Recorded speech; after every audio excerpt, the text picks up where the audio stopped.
The second car we're using as a workhorse for the next series of fifth gear is this SEAT Exeo ST. Ours is in top spec SE Lux trim, has a 168 brake horsepower turbo diesel engine and costs £24,000. In the 2 weeks we've had it, it's already been to the McLaren Technology Centre in Woking and driven alongside a Noble M600.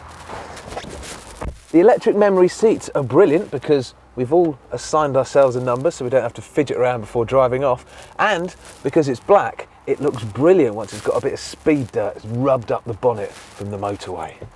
Gotta love speed dirt. Oh. It shares a lot of its chassis architecture with the previous shape Audi A4, but SEAT have given it a little bit of a tweak. They've done a pretty good job, to be honest. It doesn't feel quite as nose heavy as the old Audi, and overall it's a little bit more fun to chuck about. But as decent as it is around the bends, its best feature only comes to light when you come out on dual carriageways and motorways. That's the engine. It's really elastic, really torquey, really satisfying to surge along.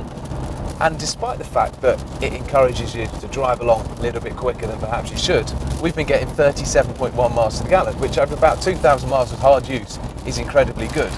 There are two main quibbles that consistently crop up, the first of which is the sat-nav. It adds £2,000 to the price of the Exeo, and it doesn't come with full postcode input, so if you don't know a full address and you just go and buy a postcode, you can't find where you want to go. Also, I've been personally offended by the traffic avoidance feature on numerous occasions, the worst of which was I was on the M25 trying to get to Guildford.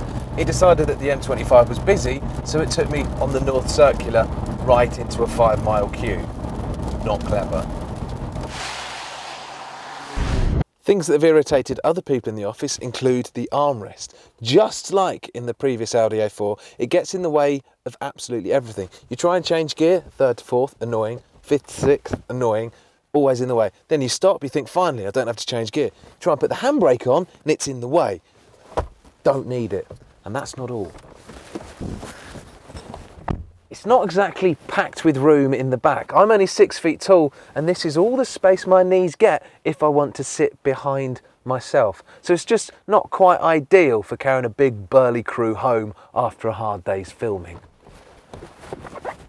But nobody has complained about the 442 litre boot. Apparently it's 100 litres smaller than a Mondeo Estates, but it's nice and square, nice and level, nice and flat. Really easy to use.